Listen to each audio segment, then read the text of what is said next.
Tem que ficar um pouquinho mais coladinho aqui. Vamos escrever aqui.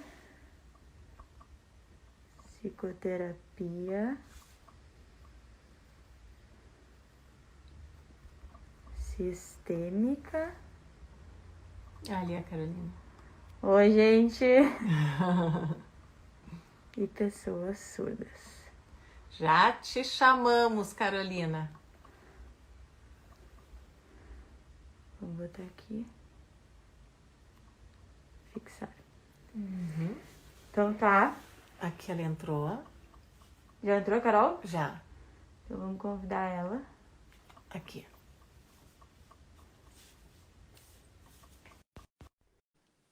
Agora eu posso tirar minha máscara.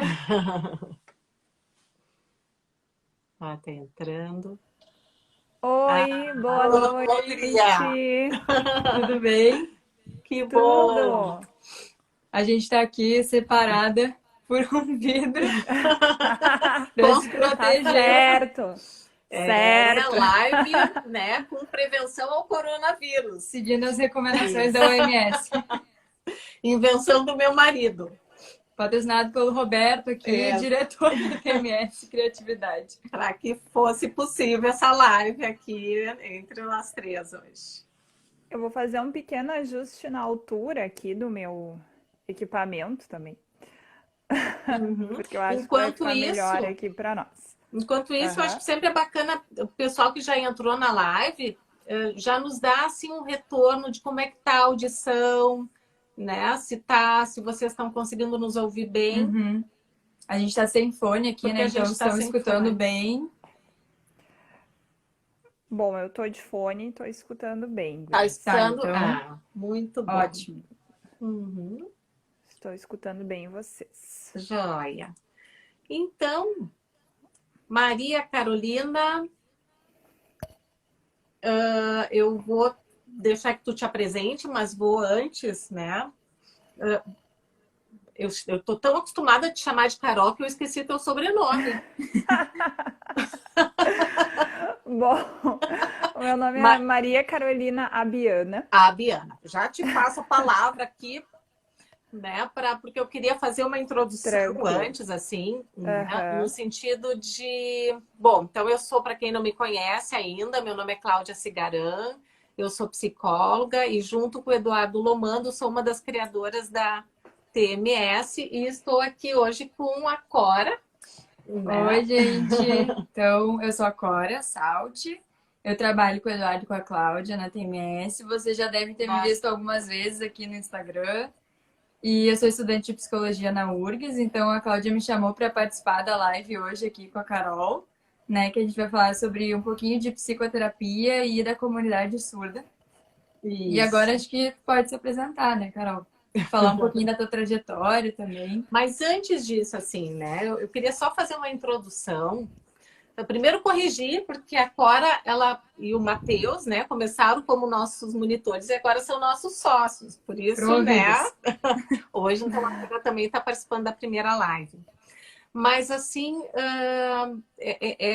eu tenho muito carinho em estar te recebendo aqui, Carol. Então, agora eu vou, né, usar o Carol, porque é assim que eu te vejo, assim, de forma carinhosa, né? É com grande alegria de te ver, de te trazer aqui na live da TMS com esse tema tão específico, mas ao mesmo tempo tão importante. E que eu acho que caracteriza muito o nosso objetivo com as nossas lives, que é justamente poder trazer as diversas abordagens, os diversos temas, as diversas áreas da área da saúde que promovam espirais de saúde. Né? Porque o nosso objetivo aqui nesse espaço é promover, inspirar a criação de espirais de saúde. E que eu acho que é isso que tu fazes no teu lindo trabalho. Um trabalho que enfim, que está sendo construído a passo de formiguinha e com muito esforço, com muito suor, muita dedicação por ti e por outros colegas, ainda em grupos pequenos, e que eu acho que é um trabalho muito importante de ser conhecido como mais uma área de atuação dentro da psicologia, dentro da saúde mental. né, Maria Carolina, minha querida Carol. Então agora eu quero que tu te apresente. Eu quero agradecer muito esse convite, em primeiro lugar, porque a Cláudia é minha professora, o Eduardo é meu professor, né? A Cora eu tô conhecendo, né? Na medida que a gente está articulando esse momento aqui. Então, para mim, é muito especial estar aqui hoje falando de uma coisa que é algo que faz muito sentido na minha prática, né? Eu gostaria de me apresentar dizendo assim que eu sou uma psicóloga ouvinte, que estou aqui no papel de aliada da comunidade surda, né? Aliada é no quê? Aliada num propósito de estar trazendo para as pessoas ouvintes, que somos nós que, né, não temos nenhum problema na nossa audição, o cotidiano, a cultura e, por consequência, o envolvimento do psicólogo dentro da comunidade surda, que é totalmente transpassado por esse importante conhecimento a respeito de quem é esse povo, o que esse povo pensa, como esse povo se identifica e o mais importante, que aqui nós não estamos falando de pessoas deficientes, mas sim de uma minoria brasileira, cultural e linguística, né? Então, quero partir primeiro dessa apresentação importante de qual lugar que eu estou falando. Até porque se a gente convidasse hoje um surdo para estar falando sobre esse assunto, provavelmente iria abordar pontos diferentes dos pontos que estou trazendo. Outra questão importante é que, nesse momento, essa live ela não está sendo feita com a tradução livre para Libras. E no momento posterior, quando a gente gravar ela, eu já estou articulando para que seja feita a tradução para Libras, para os meus companheiros surdos poderem também estar acompanhando qual foi o conteúdo que a gente conversou aqui hoje. Tá? Então, esses são dois pontos bem importantes. Bem importante. Maravilhoso. Carol, tu tá perto de um sinal de Wi-Fi, porque tá um pouquinho trancado a tua fala. É, até por isso que eu fui ver aqui. Ué, tô perto de um sinal de Wi-Fi, sim. No início tava bom, agora tá um pouquinho trancado.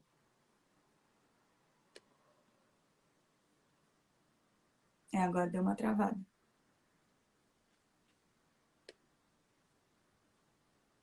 Ih, Carol se foi. Travou.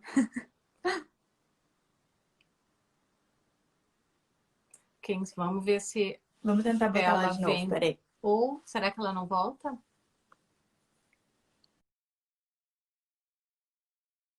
Já deve estar. Não, tem que Vou chamar botar ela ela de novo. Perdemos a Carol. Deixa eu ver se ela tá aqui ainda. Aqui tá. Vamos adicionar ela.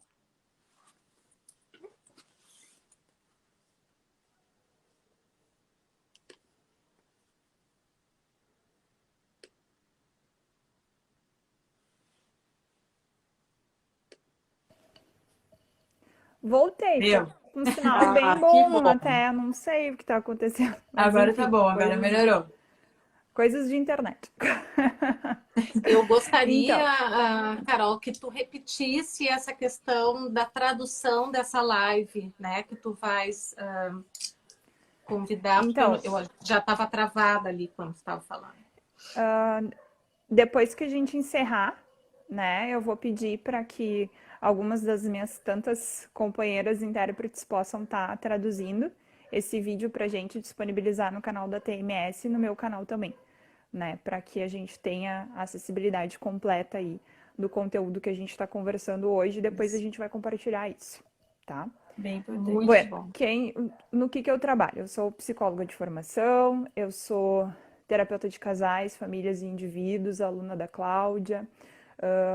É importante dizer que eu sou aluna do Eduardo de toda a graduação, também sócia aí da TMS, aluna dele na pós-graduação. Atualmente, eu sou professora adjunta do Instituto de Formação em Psiquiatria Buchaim, né? Sou também mestranda da Universidade Federal de Ciência da Saúde de Porto Alegre, a UFSPA, e nesse momento eu estou desenvolvendo uma pesquisa que trata de redes sociais pessoais, uma abordagem, né, do Slutsky, e das trajetórias das famílias CODA e o enfrentamento dessas famílias de situações, em momentos de situações de violência. Né? Eu estou na fase final, se Deus quiser, né? Neste mês eu estou comprometida comigo mesma que eu quero entregar a minha dissertação e a partir da entrega desse material nós vamos ter dados bem importantes sobre um tipo específico de família surda, que é a família CODA. É uma família cuja configuração é composta de pais que são surdos e filhos que são ouvintes. Uma coisa importante para o psicólogo entender é que dentro da cultura surda existem identidades híbridas. E o que é isso? Existem surdos que se consideram surdos, que têm cultura surda, que usam a língua brasileira de sinais, que partilham das vivências da cultura surda, assim como dentro da comunidade, aliás, dentro desse escopo que compõe, né, os diversos entendimentos a respeito de quais tipos de cultura existem, existe também aquelas pessoas que não têm tanta identificação com a cultura surda, existem também as pessoas que têm as culturas híbridas, que gostam da cultura surda, usam a Libras, mas também se interessam pelo português e pela cultura ouvinte. Então é importante a gente entender que a gente está falando aqui hoje de uma minoria cultural e linguística. A Libras é a língua brasileira de sinais. A gente não fala Libras nos Estados Unidos, a gente não fala Libras no Brasil inteiro, no mundo inteiro.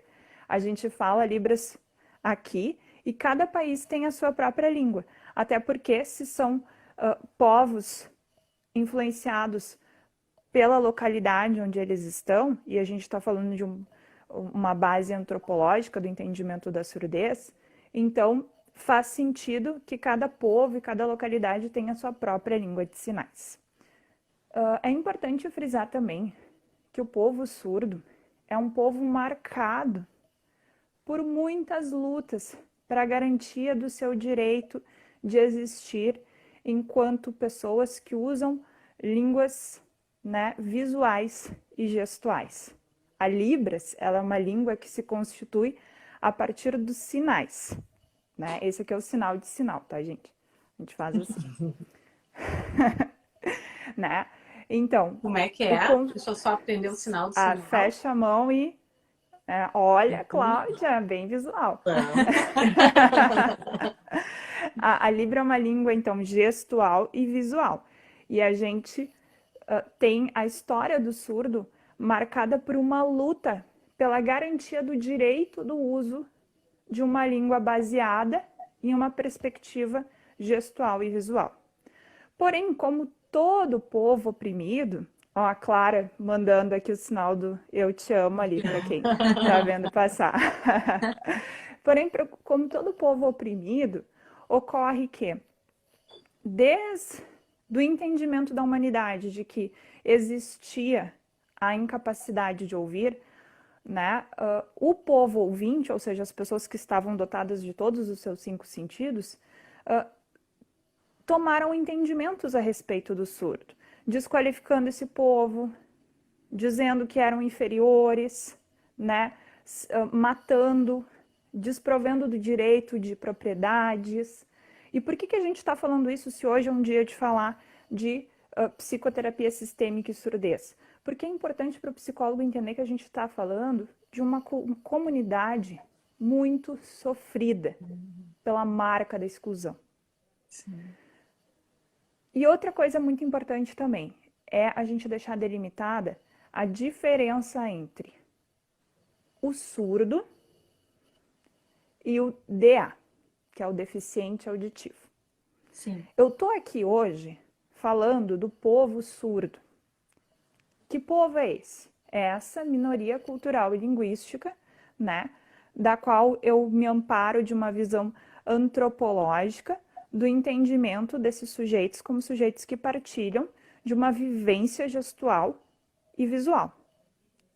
Existem pessoas que não escutam nada, porém fazem leitura labial, não partilham dessa realidade, né? E a gente também precisa entender, quando a gente receber no consultório, quem é o sujeito que está vindo para a gente. Por quê?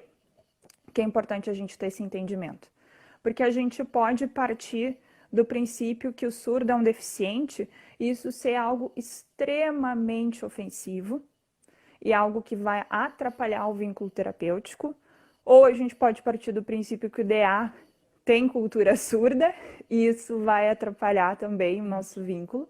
Então a gente tem que entender da onde que essa pessoa está vindo, qual é a identidade cultural que ela tem, para daí a gente poder entender como é que a gente vai estar tecendo a nossa abordagem, o nosso entendimento para estar acolhendo essas pessoas. Sim. E faz muito sentido entender isso também porque a gente parte do princípio que o surdo vai saber ler o papelzinho que a gente escrever ali informação para ele. Mas vamos pensar, a nossa língua, ela é calcada, né, em um entendimento, uma construção que perpassa o canal auditivo, uma construção fonética. Para o surdo aprender a ler em português, a escrever em português, ele vai ter que fazer a decoreba. Ele vai ter que saber o sinal, ele vai ter que entender cada uma das letras, ele vai ter que lembrar que aquela palavra, aquelas letras, aquele conjunto de códigos significa, então, aquilo que está escrito no papel. Então, o português, para o surdo, né, é muito difícil.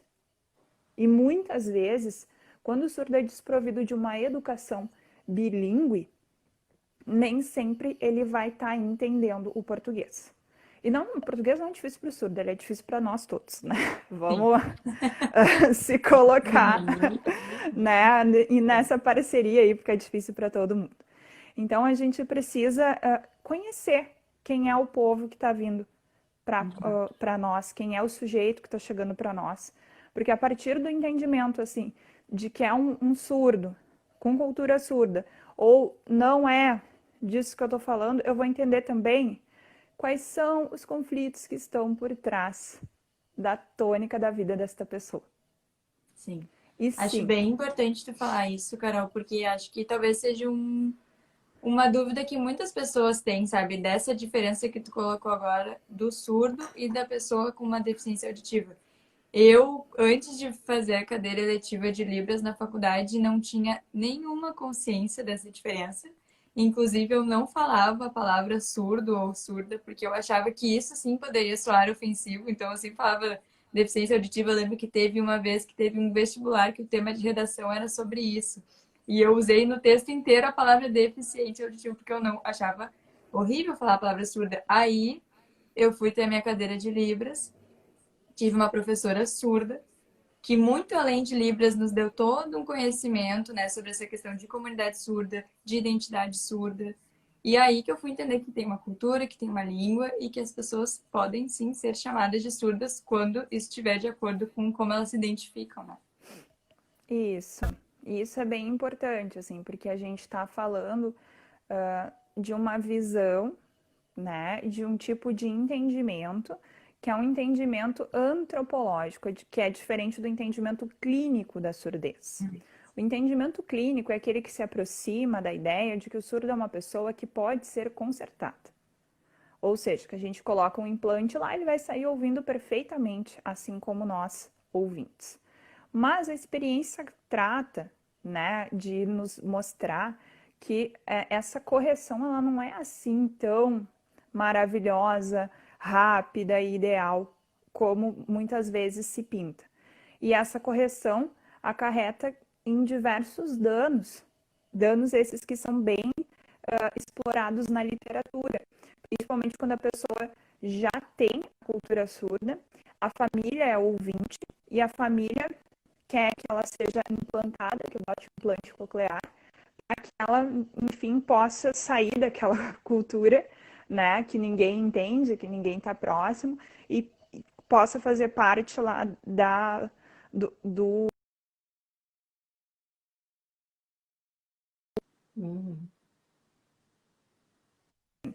a gente Carol, está deu falando uma aqui, travadinha agora, tu pode repetir de novo? qual parte? Essa parte que tu tá falando da família ouvinte, que, né, que tem um filho surdo, Sim. então vai Isso. naquela postura. Então, muitas vezes a visão clínica vende a ideia de que o surdo vai ser consertado com um simples implante coclear. E a família acredita isso e pode privar o surdo da vivência da identidade e da cultura surda. E isso acarretar em uma série de conflitos e de adoecimento, porque o surdo cresce com a sensação, ou desenvolve a sensação de que ele não pertence a lugar nenhum, nem à sociedade ouvinte e nem à comunidade surda. Então, esse é um ponto muito importante também de discussão, de que aqui eu não estou trabalhando com a ideia clínica, e sim com a ideia antropológica. Né? Não são pessoas que precisam ser consertadas. Se a gente for pensar assim, se nós todas chegarmos né, na China hoje, sem um intérprete em mandarim, o fato de nós não soubermos chinês, eu conversei com as meninas antes, elas não sabem, tá? Não faz de nós pessoas deficientes lá na China, certo? Certo. O que vai fazer com que a gente consiga transpor essa barreira? Um intérprete. Usar, né, de alguém que possa fazer com que a gente seja entendida e pronto. O surdo, ele também se considera assim. Ele não se considera uma pessoa que precisa ser consertada para caber dentro da cultura ouvinte. Ele entende que se a gente se esforçar para aprender um pouquinho que seja da língua dele, Sim, assim essas como barreiras ele vão se se esforça. diminuir. Com Exatamente. certeza. Se esforçam para o treino de leitura labial, se esforçam em aprender o português, que acaba sendo um desafio muito maior para eles. Então, a gente tem que poder começar a pensar no nosso lugar como agentes produtores de uma diminuição dessas barreiras e dessas limitações. Nós aprendemos nas escolas a dizer hi, how are you, né? Mas e por que a gente não aprende a dizer oi? Aliás, dizer não, né? Mas usar o oi em libras, tudo bem, Claro. né? Por que a gente não aprende uma língua Por que desde a também tá primeira aqui, série né? a gente tem inglês e não tem Libras, que é uma língua oficial no Brasil, né? Acho que Exato. até já houve alguns momentos em que isso surgia, né? Mas surgia como brincadeira. Eu me lembro que quando eu era criança até, ou pré-adolescente, que, enfim, se ficava brincando ali com o alfabeto, né, em Libras, mas era uma brincadeira. Na verdade, a gente não tinha consciência do que aquilo significava. E tu tá Né? chamando isso aqui do alfabeto em libras? Não, não, não. O que eu tinha as diversas mãozinhas e cada uma significando uma Ó, letra do português, do nosso alfabeto. mas essas aqui são as mãozinhas escritas em frases significando Sim. as letras do alfabeto em português, né? Olha Então só, a gente como tem eu Mudando aqui, posso ó, palavras. enxergar. A, B, C, só que Aham. isso aqui não é libras. Isso Olha aqui os só. surdos criaram para nos ajudar, né, a ter uma É, aproximação, Pensando em só nós, assim que eu ó, conseguiria ler mesmo, pensando porque em nós. né? depois da cadeira letiva, a única coisa que ficou mesmo gravada foi o alfabeto. Então, Mas né, também é algo que serve para gente num curso de Libras, né? Ah, o sinal, esqueci a palavra é cadeira, né? Então, essa aqui é a palavra. Ah, sinal qual agora? Ah, é esse aqui. Ah, obrigado. Então, quando a gente está no curso, isso serve muito para a gente evitar falar o português. Mas, como a gente falou, fazer um português sinalizado não é algo que também é Libras. Libras é uma língua sim. própria, uma língua que tem Excelente. a sua gramática, que tem os seus elementos próprios, né? Então, quando a gente quer transpor isso para o português, a gente também acaba fazendo alguns atravessamentos, né? É importante Excelente. a gente ter isso bem marcado. Outra coisa que E eu que queria coisa mostrar, importante isso que tu está trazendo, né, Carol? Porque normalmente a gente se coloca numa posição de que a gente está fazendo um esforço para traduzi-los e entendê-los, mas o quanto eles também fazem esse esforço e tentam nos certeza. facilitar para isso. O quanto isso, né, na verdade, ele tem esse caminho recíproco. E é só assim que a coisa vai poder funcionar, né? E o sofrimento do surdo, por causa dessa exclusão marcada desde o princípio, ele é gigantesco. E muito é feito para que a gente possa se aproximar da comunidade surda, mas ainda muito pouco mudou. Eu estou escrevendo o meu artigo final e eu peguei uma revisão de literatura de 2008 sobre a acessibilidade da população surda com profissionais de saúde e uma revisão de literatura de 2017 sobre o mesmo tema. Adivinhem como estão os cenários? Muito Iguais. parecidos. Em 2008 e 10 anos. 2017 não avançamos em termos de acessibilidade. E assim, isso depende só da criação de leis? Não. Isso depende de uma virada de chave na visão que o ouvinte tem com relação ao surdo. Depende da gente parar de querer que o surdo se adapte a nós e que a gente possa começar a entender e querer um pouquinho se aproximar da cultura deles. Né? Em 1880, houve o Congresso de Milão. E o Congresso de Milão ele é um desastre na história do povo 1880? E esse congresso é um desastre na história do povo surdo. E por quê? Porque esse foi o momento em que os ouvintes decidiram como os surdos iriam aprender e se comunicar. E os ouvintes não consultaram os surdos para isso.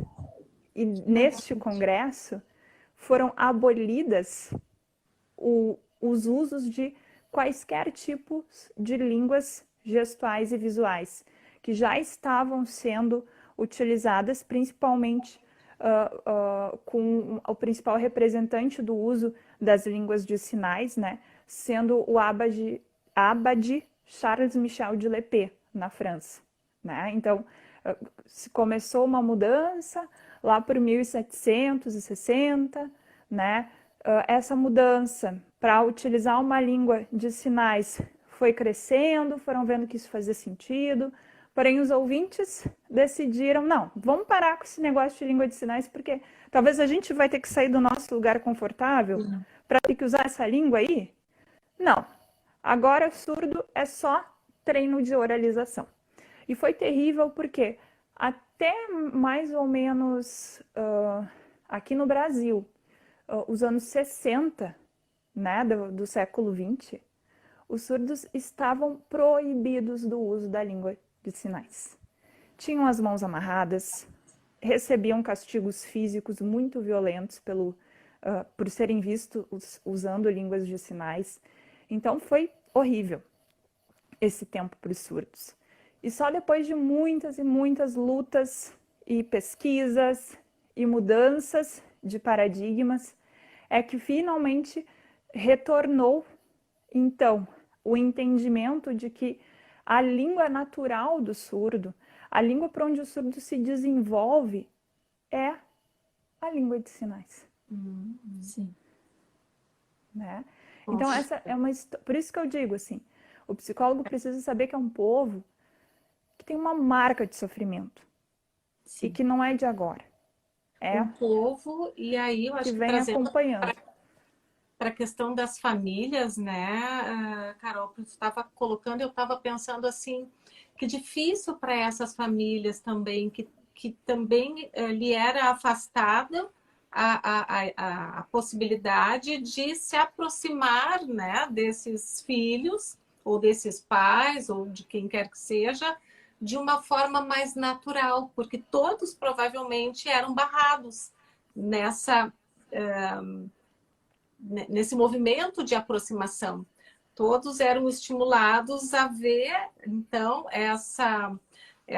esse indivíduo, né, essa pessoa, esse membro da família, como alguém que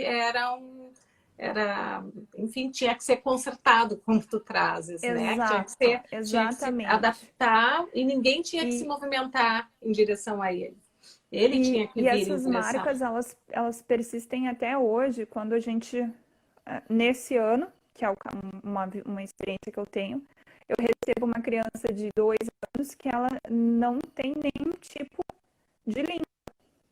Ela é uma criança surda, ela não sabe se comunicar, ela tem uma série de questões, né, devido a essa privação linguística que ela está passando. É muito triste. E isso ocorre porque a família é negligente? Não. É uma família que, infelizmente, não tinha noção de que existe Libras no Brasil. Não tinha noção de que existe escola bilíngue como a Escola Frei Pacífico, que ensina Libras e português, que ensina Libras para as famílias também. Né? Então, essa lógica de segregação e de opressão, ela é uma marca que está, infelizmente, entranhada na nossa sociedade. E somente através de espaços como o espaço que eu estou tendo hoje, é que a gente consegue minimamente trabalhar para levar para o ouvinte o conhecimento de toda essa luta, de todo esse sofrimento e da importância do engajamento e do envolvimento das pessoas na causa dos surdos.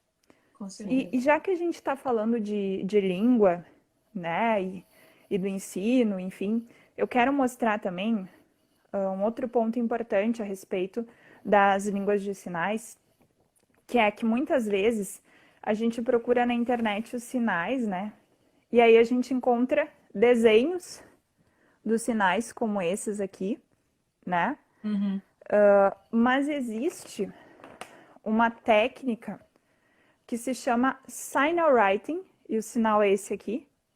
Eu tô meio ruim, né, que eu tô muito próxima do celular, mas Não, mas Signal Writing, que é uma técnica que ela é utilizada para ensinar os surdos a notação dos sinais.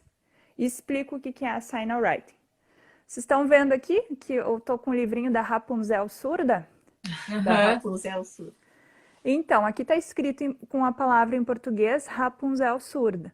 Mas diferente do desenho do sinal, aqui eu tenho a escrita do sinal, dizendo como é que a gente faz esse sinal. Então, esse aqui é como eu escrevo o sinal de Rapunzel. Esse aqui é o sinal, vamos fazer todo mundo junto aqui, a trancinha no cabelo, ó. Rapunzel, ó, Cláudia, lá no cabelo. Isso, Tá, no cabelo. Rapunzel. E surda. Surda. Perfeitas, olha que maravilhosas as minhas alunas. Então, esse é um sistema de codificação linguística que não foi, inclusive, criado para ser usado pela cultura surda. Isso que é interessante. Mas ele está falando ali alguma coisa, o rapaz. Ah, sim, esse aqui é um desenho. Ah, ele tá falando que ama o príncipe está dizendo eu te amo para Rapunzel ali. Aquele ali é um desenho de sinal. Né? E a Signal Writing é um recurso muito interessante, não é também amplamente divulgado ainda, mas ela foi criada pela Valerie Sutton para escrever passos de dança. E aí alguém teve a sacada genial de que, bom, isso também pode servir para os surdos escreverem como se faz os sinais, né? E aí a gente tem essa maravilha que também é usado na Escola Frei Pacífico como recurso para os alunos aprenderem e lembrarem, né, do sinal. Ai, o sinal, mamãe, qual? Esqueci. Vou procurar lá no caderno. Ah, achei ali, estava escrito. E aí a criança surda consegue ir se desenvolvendo e aprendendo dali os sinais, porque está escrito ali, né? Diferente desse tipo de notação, em que a gente muitas vezes não tem o movimento, precisa fazer fica estanque, ou quando 2 ou 3 bonequinhos. A Signal Writing tem uma série de códigos que nos ajudam a compreender como é que a gente vai ter que executar os sinais. E assim, é importante a gente entender que o surdo, assim como a gente, ele cria as suas festas, as suas histórias, ele tem a sua identidade própria, que é uma identidade linda e muito interessante que precisa ser respeitada, né? Existem as festas surdas, os poemas surdos, as histórias surdas, e são histórias que falam da realidade dessas pessoas, né? Eu pergunto para vocês, por exemplo, se a gente for pensar em tudo que a gente está conversando até então, e na historinha, por exemplo, da Cinderela surda. O que a Cinderela perde quando ela vai no baile? Se a gente for pensar na Cinderela ouvinte, é o sapatinho, né? Mas o que a Cinderela surda perde quando ela vai no baile aqui? Não sei. Tô pensando aqui. Alguém arrisca aí? Alguém Quem tá dos participantes assistindo? arrisca? O que que a Cinderela surda perde? Será quando ela vai no baile? A ouvinte perde o sapatinho. Ó, ninguém se arriscou. Ninguém se arrisca, né? Tô Bom, tentando matar a charada aqui. Tô pensando. Dá uma pista. como a, como a Cinderela fala da história e da língua dos surdos e da vivência baseada a partir da experiência dos surdos, a gente está falando de uma língua que a gente usa a mão para conversar. Então, quando ela vai no baile, ela dança com o príncipe, ela perde a luva. O A príncipe fica com a luva. luva dela na mão. Então, Que as amor. histórias, né, do povo Sim, surdo são histórias fantásticas Sim. para a gente entender a Aham. cultura desse povo. sim. Trago aqui uma outra história do patinho. Não é o patinho Patinho feio, ele é surdo. o patinho surdo. Então, esse é um patinho que ele nasceu numa família ouvinte, né? Ninguém entendeu quando o patinho nasceu lá. Tava uma confusão. Como assim? O que que tem esse patinho? O que que ele está fazendo aqui? E aí, né, a história foi se resolver com a presença do sapo intérprete, que explicou a situação. E aí encontraram a família do patinho, Que que tinha demais. trocado um ovo sem querer, e era uma família de E olha surdo, a e tudo ficou bem. importância da rede de apoio, né? O Sim, Aham, sapo intérprete, achei muito bacana. sim. E Eu falando em lembro que quando eu intérprete, estava na cadeira de Libras, eu fiz um trabalho sobre humor surdo. E aí era muito sobre. Aí tu tá falando de livros infantis, né? Mas também tinha muito essa questão de, tipo, como a piada surda, por ser uma língua diferente, uma cultura diferente, a piada também vai ter diferenças, né? E não necessariamente tu vai entender a piada surda, porque é uma cultura e é uma língua diferente, né? é, eu acho muito difícil entender piada surda. Eu tenho bastante dificuldade, assim. E às vezes eles contam as piadas e ficam rindo horas e horas e horas, e eu Sim. preciso, assim, ai, desculpa. Eu sou ouvinte, tu explica de novo para eu entender, por favor? Aí, paciência, paciência, né? Ai, por favor, Ana, eu quero aprender, Sim, eu lembro que paciência, eles falavam sim. que a maioria das piadas eram piadas sobre ouvintes. Então, Sim. Ah, Mas aí essas que é para nos trollarem, eles não contam, né? Esses livrinhos, Adriana, eu comprei na feira do livro e eles são vendidos pela editora Ubra. Talvez tu possa fazer hum, contato com eles que tu vai encontrar, bem bacana. né? E Bem, Carol, e a eu gente queria tá que chegando. tu, não, eu queria que tu Vai, Clara. falasse um pouquinho das famílias, né?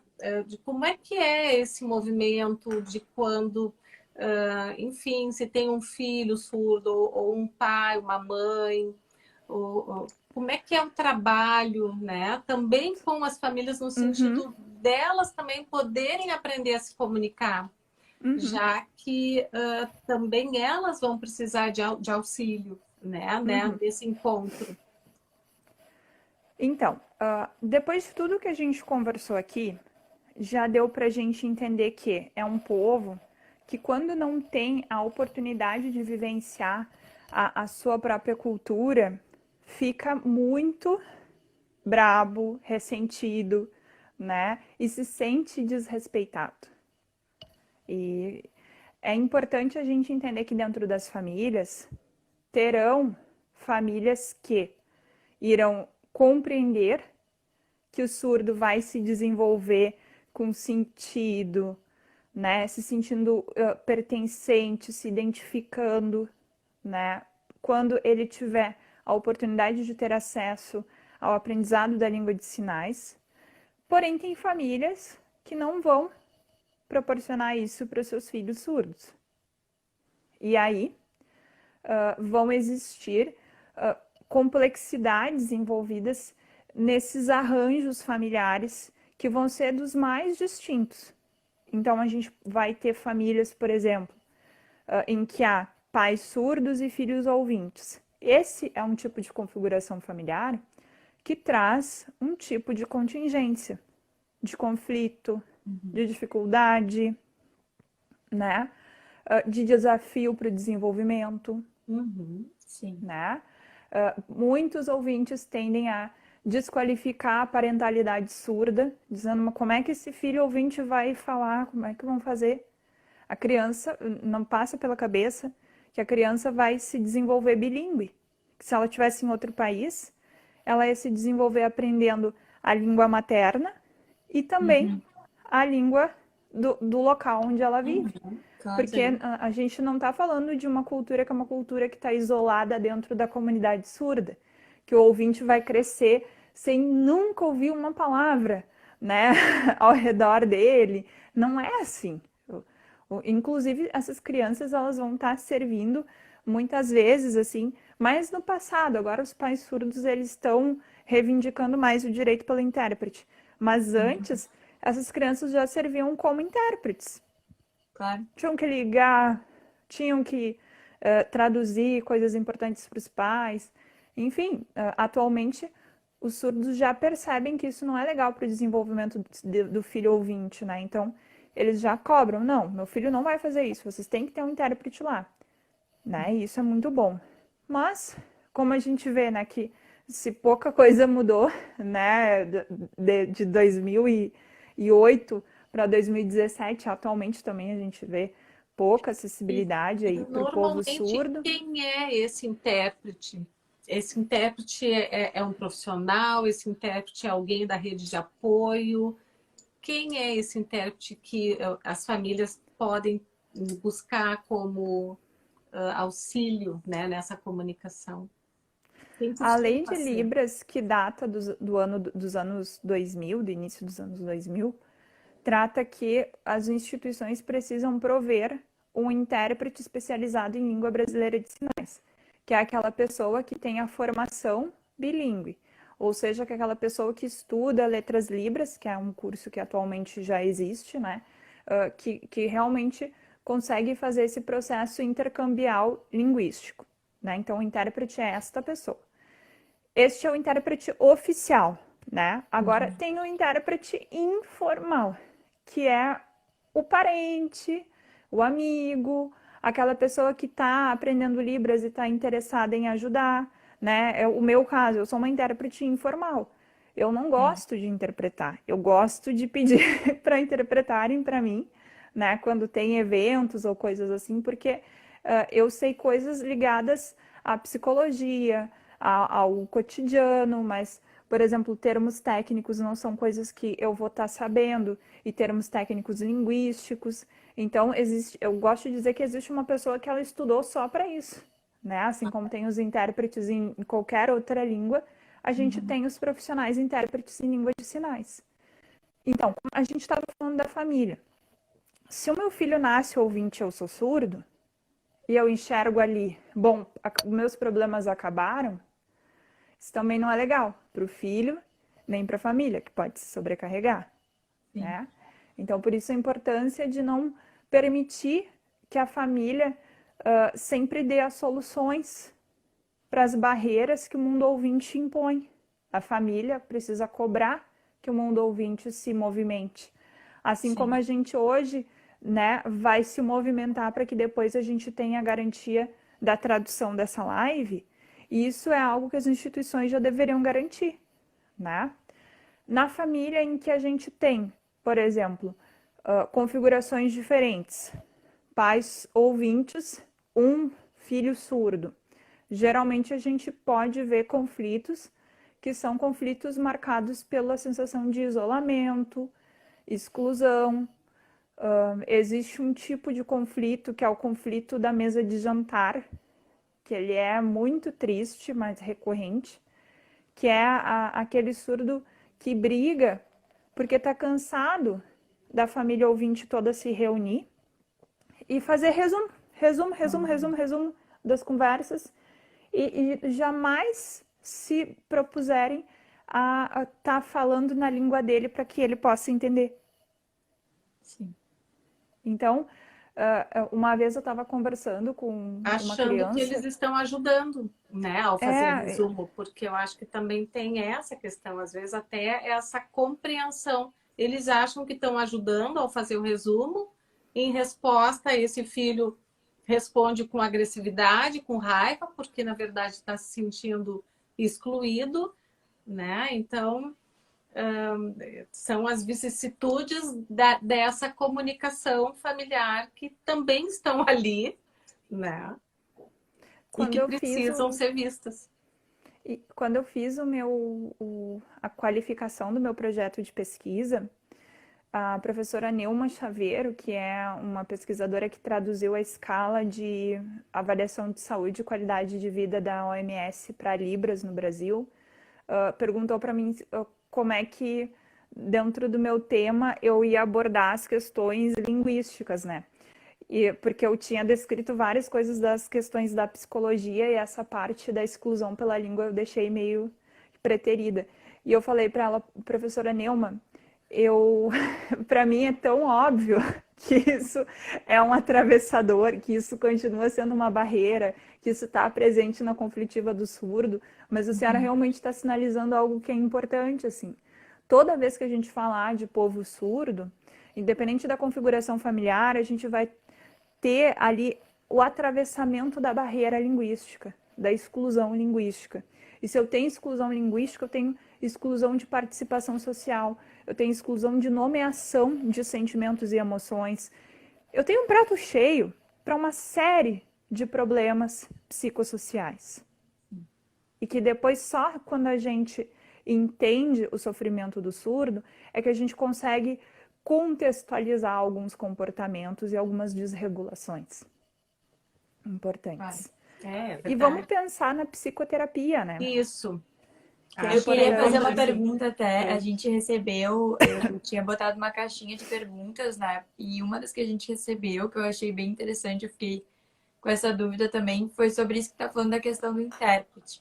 Perguntava como é que a presença de um intérprete no setting terapêutico poderia influenciar de forma positiva ou de forma negativa aquele processo ali terapêutico individual, né? Ou até familiar, né? Que pode acontecer de casal, Sim. etc. Eu li um estudo do Reino Unido, que é bárbaro, porque ele fala justamente que lá, quando o psicólogo convida o intérprete para estar junto, eles formam um time de tipo terapeuta e coterapeuta. Uhum. E aí eles conseguem trabalhar com o resultado, produzir aliança terapêutica e ter um trabalho legal. Mas esse é um intérprete que ele é treinado para atuar dentro do centro de saúde, dentro da perspectiva do atendimento psicológico para o surdo. Sim.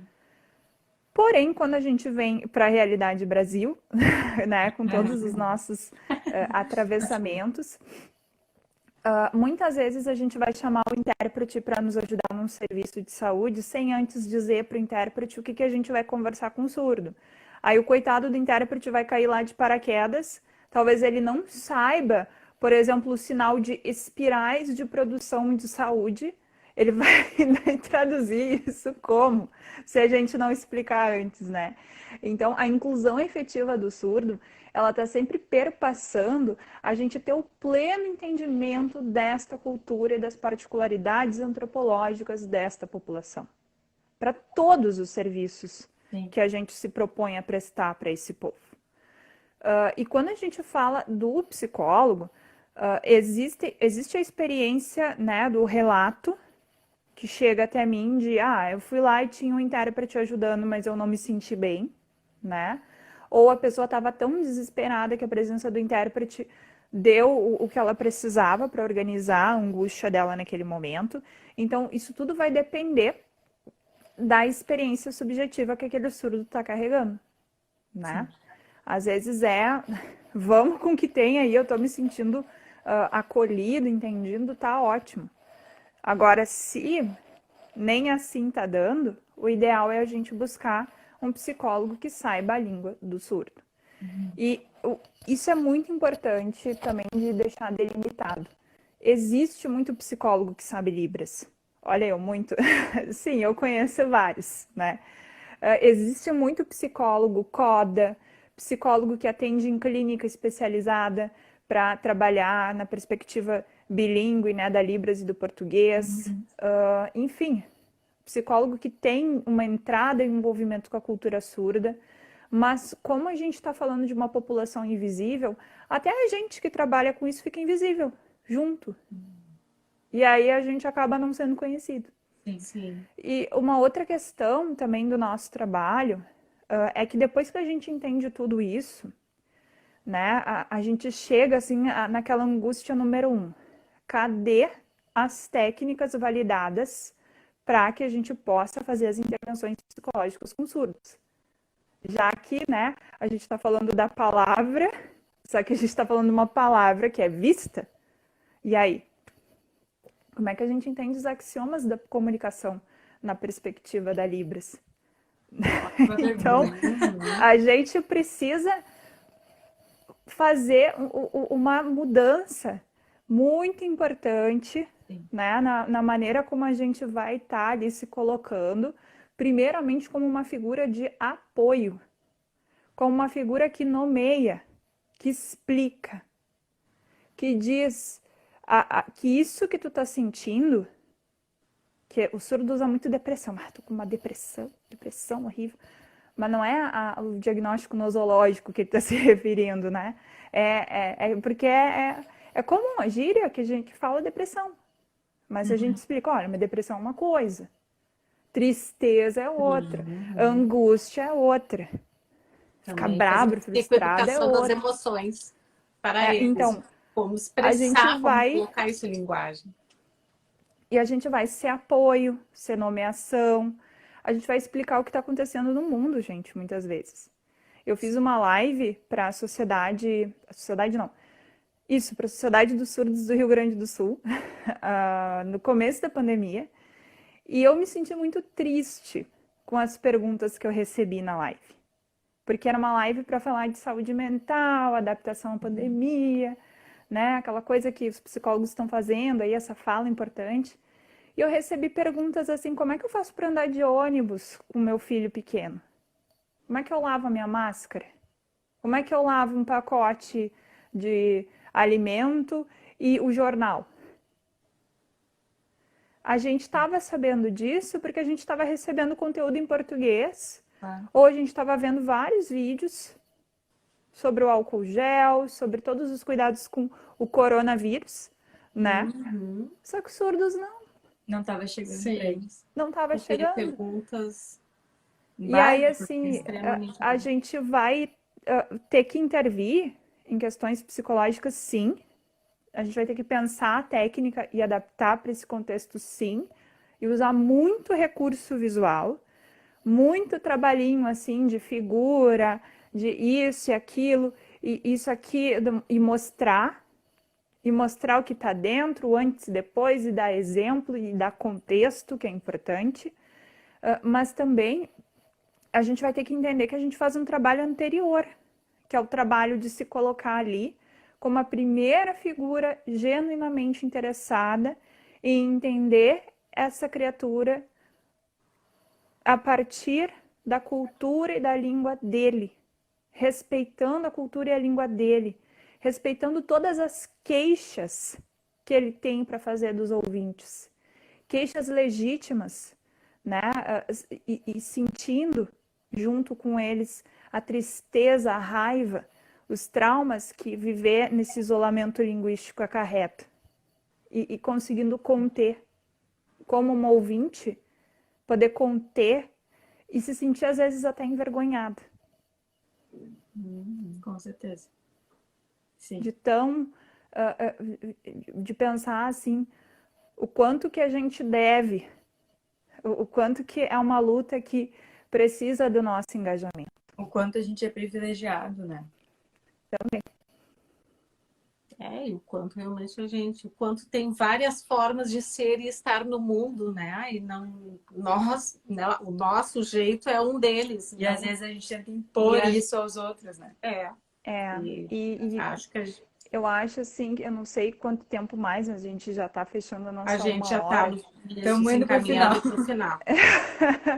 E eu queria dizer assim que o que eu quero pedir é que o surdo seja respeitado no direito dele de usar a língua dele, de viver a cultura dele, e que a gente, enquanto ouvinte, possa sair do nosso lugar e buscar entender mais a respeito do surdo e do que ele passa.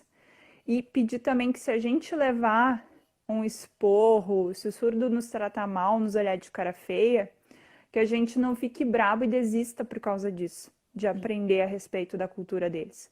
Que a gente possa entender que Isso é resultado de séculos, estou falando de séculos, de uma segregação.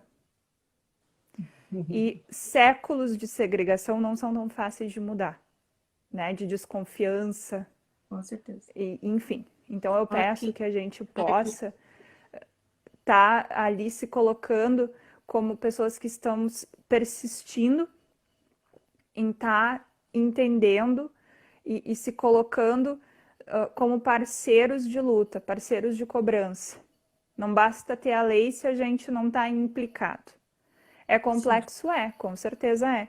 Vamos resolver sozinhos os problemas? Não. Mas a gente vai juntando um pouquinho, né, de cada um e fazendo aí um movimento para que esse entendimento cultural e antropológico possa fazer parte, né, da estruturação do processo inclusivo. Incluir Acho o surdo muito sem importante. entender a cultura dele não é incluir. Acho, na verdade, isso tem que ser feito com cada indivíduo, com cada singularidade, né? Então, na verdade, esse deveria ser o nosso ser e estar no mundo, em especial Com quem certeza. trabalha na área da Com saúde, certeza. né? Não deveria Sim, ter nenhuma outra maneira de estar ali, de estar com aqui, certeza. né? Mas, enfim, já que não foi com essa crença, né? Com essa cultura que a gente chegou até aqui, cada vez mais se precisa falar Acho que exatamente da voz a palavras como as tuas, né? Com Acho que certeza. assim como a gente já faz com muitos outros movimentos que acontecem, né? A gente também precisa começar muito mais, né? A usar esse lugar de privilégio que a gente está como pessoas ouvintes para, como tu disse, apoiar essa comunidade que está sendo excluída, né? Há tanto tempo. E pensar assim que atualmente nós temos várias formas de nos interessarmos a respeito da cultura surda, assim.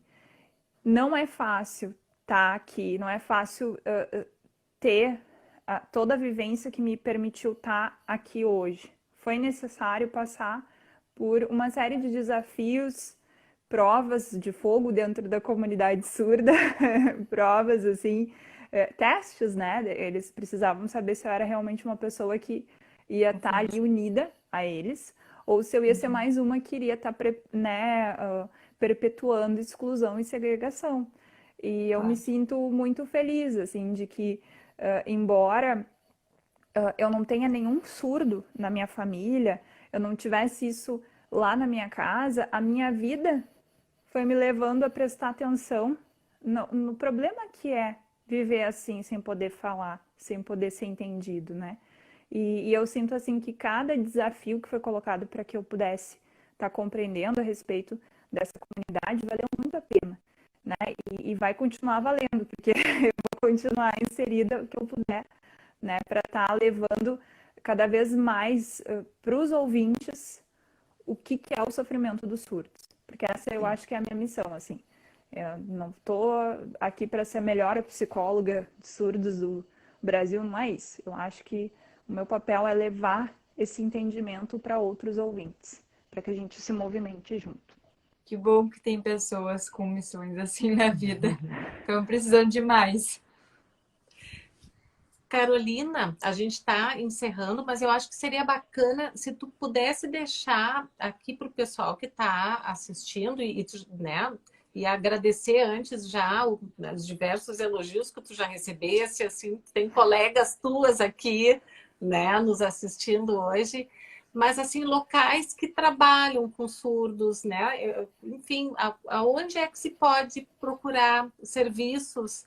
Tem um minuto Se para pode falar uma indicar. lista de locais para a gente estudar, Ai, poder meu estudar Deus, que livro. difícil! Qualquer coisa depois a gente bota na legenda. Existe a FENEIS, existe a Associação de Surdos do Rio Grande do Sul, existe a clínica especializada do Frei Pacífico, existe o Colégio Concórdia, e existe o Colégio Salomão. Aqui em Porto Muitas Alegre opções. existe muitas opções, Então assim, tá. de onde a gente pode estar buscando se aproximar e aprender sobre a Libras. Assim, eu recomendo assim, de olhos fechados o curso do Frei Pacífico. Eu agradeço a minha professora Gláucia, a minha professora Juliane, todos os meus professores, Acho que né?